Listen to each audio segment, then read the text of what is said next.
Bonjour et bienvenue sur Technapa, la Tech à Papa. Alors vous voyez ici, je suis sur Orca Slicer, la version 2.2 en bêta. Et je trouvais quand même intéressant de pas attendre la fin de la bêta pour en parler. De 1 parce que j'ai été interpellé par plusieurs personnes qui m'ont dit « Ah tiens, il faut que t'en parles ». Et de 2 parce que moi ça m'intéresse particulièrement. Donc on a une grosse nouveauté avec cette version. Alors c'est pas la seule, on verra après, mais la grosse nouveauté, c'est la prise en charge du multi-outil dans Orca Slicer, et notamment la possibilité de travailler maintenant facilement avec les 5 têtes de la Prusa XL, et ça c'est vraiment top. Alors j'ai pu l'installer, je viens, vous voyez ici, sélectionner une Prusa, hop, on choisit ici 5 têtes avec input shaper ou pas. Là où c'est intéressant, c'est quand on vient maintenant dans les paramètres de configuration de l'imprimante, on voit qu'on a ici tous nos extrudeurs et on a des paramètres indépendants par extrudeur.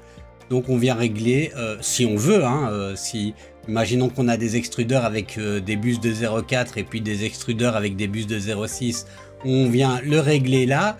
Et puis on peut venir régler tous les paramètres indépendamment, les extrudeurs les uns des autres. Donc ça c'est déjà une première super chose pour cette version 2.2 de Orca. C'était déjà globalement possible avant, mais ça rendra les choses beaucoup plus faciles également pour les imprimantes IDEX, puisque là on a 2 extrudeurs, donc une nouveauté hyper bienvenue.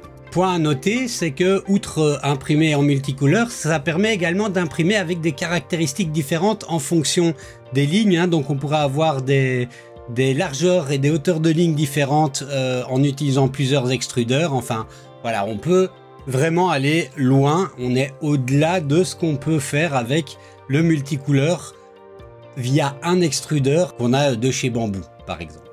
Et c'est compatible avec toutes les imprimantes multi-extrudeurs, puisque ici on a un profil Prusa XL, mais si on a un système open source avec un MMU avec un système multi-extrusion, on peut l'utiliser pareil, c'est super. Alors autre nouveauté également, c'est une nouvelle calibration, dans la calibration du débit, on a ici le mode YOLO, donc YOLO.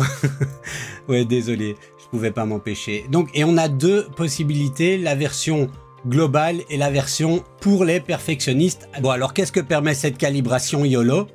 Ça introduit une méthode de calibration en une seule passe qui, ils disent que ça doit couvrir 95% des cas, à condition que l'extrudeuse de l'imprimante ait ses e-steps ou la distance de rotation correctement calibrée. Alors, contrairement à l'ancienne méthode de calibration, cette nouvelle méthode, YOLO, qui veut dire You Only Look Once, ne nécessite qu'une seule impression. Alors, on n'a pas encore un tutoriel exactement, mais ils disent que le wiki sera mis à jour bientôt, et je ferai probablement une vidéo sur cette nouvelle méthode de calibration, vraiment une vidéo dédiée. Alors, dans les paramètres des filaments, on va trouver également une nouveauté qui est ici, activer l'avance de pression adaptative bêta. Donc il faut d'abord activer la fonction Pressure Advance, et pour ça on fait d'abord un test de calibration pour obtenir nos valeurs. Et cette nouvelle case à cocher bêta, vous voyez, rajoute de nouveaux paramètres. Alors ça c'est vraiment un usage avancé, mais en gros c'est quoi? Cette amélioration propose un ajustement automatique des paramètres d'avance d'impression en fonction du débit en temps réel et de l'accélération d'impression. Cette fonctionnalité permet d'améliorer la qualité d'impression en compensant les variations dynamiques d'extrusion à différentes vitesses. Elle permet ainsi des transitions plus fluides et un dépôt de couches plus homogène.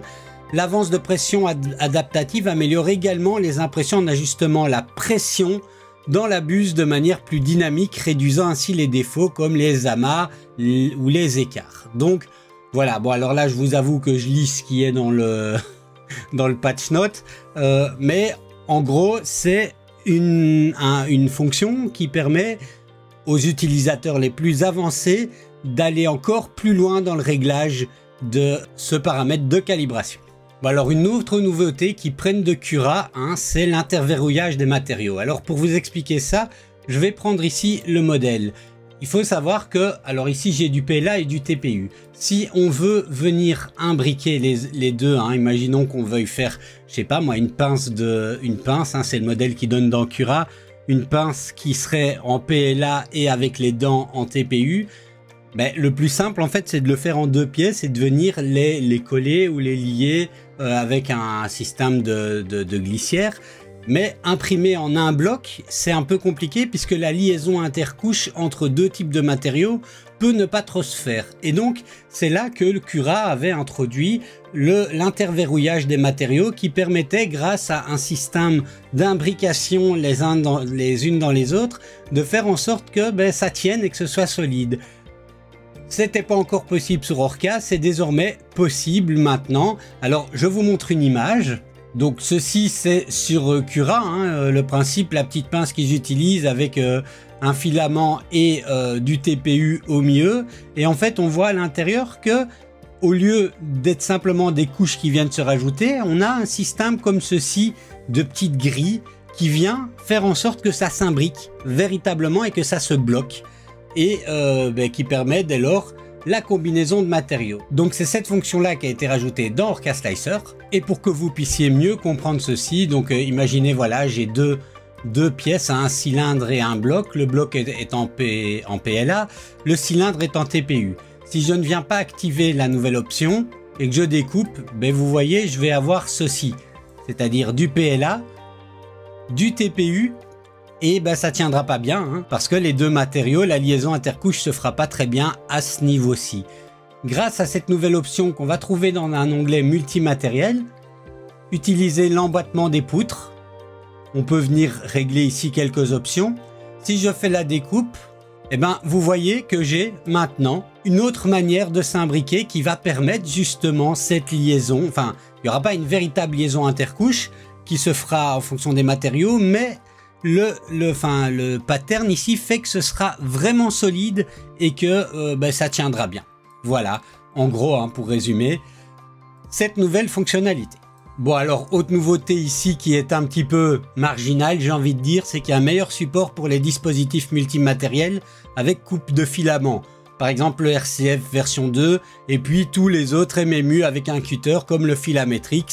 Donc, voilà, hein. Une petite option en plus. Bon, alors, autre nouveauté qui va nécessiter que je garde mes 2 pièces. Donc, je vais les scinder. Avant, quand on mettait, par exemple, une jupe autour de ceci ou un bouclier, ça entourait tous les objets. Si je prends, par exemple, ici, une boucle et que je découpe, oui, ça entoure même la tour de purge. Donc, je vais mettre la tour de purge ici. Donc, si je découpe, vous voyez, ça entoure tous les objets. Désormais, on a une option qui permet de faire en sorte qu'on ait une jupe par objet. Et ça fonctionne aussi avec le type d'objet qu'on appelle paravent, que je vous expliquerai à l'occasion, mais en gros, qui est une espèce de bouclier protecteur qu'on vient imprimer autour de l'objet pour éviter les effets du refroidissement ou du vent sur certains types de matériaux qui sont très sensibles à ça. Donc voilà, on peut le faire maintenant indépendamment, puisque avant, si je combinais, ça en faisait un grand autour de tout. Bon, à côté de ça, vous voyez ici dans le patch note qu'il y a il y a énormément de changements et de corrections de bugs et d'autres choses. Je vais pas tous les passer en revue, mais je vais en citer quelques-uns qui me semblent vraiment particulièrement intéressants. Alors la première chose que je trouve intéressant et que vous voyez là, c'est qu'il supporte désormais les imprimantes Applet.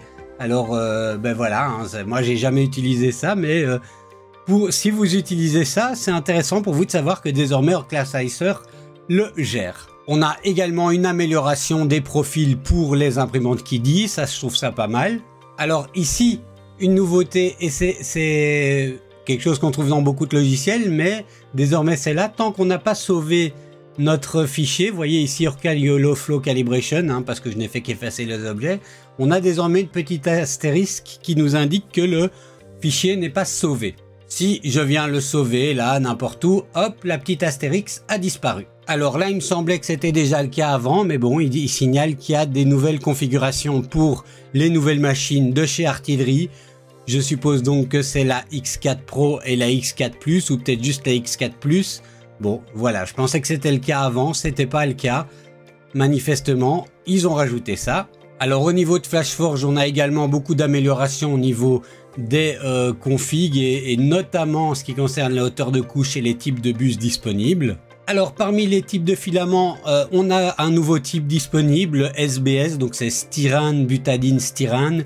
Donc voilà, c'est pas un filament, enfin c'est pas un type de filament que moi j'utilise, c'est plutôt pour un usage plus technique industriel, mais voilà, si c'est l'usage que vous en faites, c'est désormais disponible. Je vois également que Gilouz a amélioré les profils des S1, enfin les configurations pour les S1 et les T1 de FLSUN dedans. Alors autre fonctionnalité que je trouve intéressant, hein, quand vous avez des objets qui sont assemblés, ils peuvent voilà être placés à des hauteurs différentes. On peut désormais avec un clic droit cliquer sur déposer et il vient le replacer sur le plateau plutôt que de devoir s'amuser à le placer comme ceci en Z. Bon, voilà, c'est une fonctionnalité intéressante. Et enfin, on a toute une série de correctifs de bugs et de petites fixations ou de petites lignes qui sont vraiment des fonctions très particulières plutôt pour les développeurs que je ne vais pas mettre ici en avant. Et si vous êtes intéressé, allez lire tout le patch note, hein, il fait vraiment 1 km de long. Donc voilà, n'hésitez pas à me dire dans les commentaires ce que vous avez pensé de cette vidéo et je vous dis à la prochaine.